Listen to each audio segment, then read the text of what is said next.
People often ask me why I chose to become a detective, but they misunderstand. They believe it's all about justice, but they're completely wrong. Justice doesn't knock on your door at 3 in the morning with blood on its hands. That night it knocked loud and clear, and I knew I had to answer. My phone buzzed unexpectedly with an unknown number shining on the screen.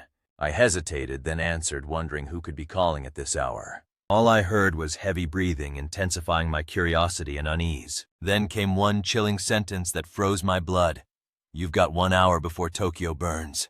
The call ended abruptly, leaving me with no explanation or demands, just silence. Usually I'd dismiss a prank like this, but I sensed something more dangerous. Suddenly, my office lights flickered, casting ominous shadows across the room. Every computer in Kamurocho shut down simultaneously, as if the city itself fainted. Streetlights flickered erratically, and traffic froze in surreal suspension.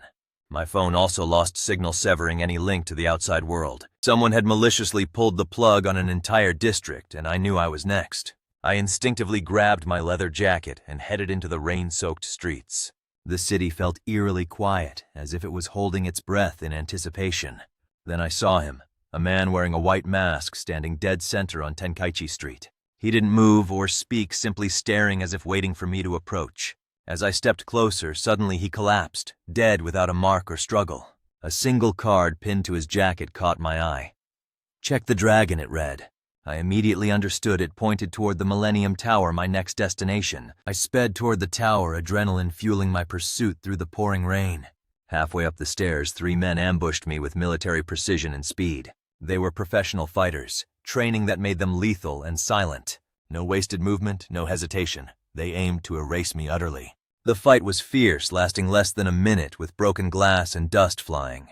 Blood stained my knuckles, each punch echoing my desperation for answers. By the end, the attackers lay unconscious, but questions still haunted me. On the top floor, I discovered a suitcase containing 1,000,000 yen, a revolver, and another card.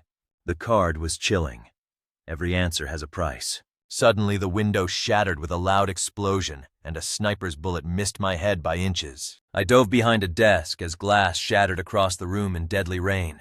3 shots rang out, each getting closer, but I couldn't see the shooter. Only flashes from another rooftop betrayed the sniper's location, sparking my fury. Without thinking, I jumped across a daunting gap between 2 neighboring buildings.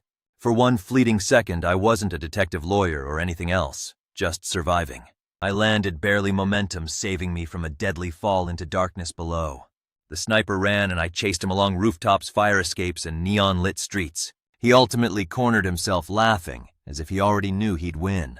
Looking me in the eye, he whispered, "You're solving the wrong case," in a chilling tone. Before I could catch him, he stepped backwards off the roof, vanishing into the darkness. No scream, no body, just emptiness and silence that haunted me afterwards. By sunrise, every shred of evidence had vanished mysteriously, as if erased by unseen hands. The masked man never seen or identified. The suitcase completely empty. Security footage had been completely corrupted. The bullet holes faded as if they never existed. The police dismissed my story as imagination, but I knew better deep inside. Then I noticed something strange. Someone had been in my office, but nothing was stolen. Sitting perfectly centered on my desk was a fresh, still warm cup of coffee. Beneath it, a note in neat handwriting read, "See you next time, detective."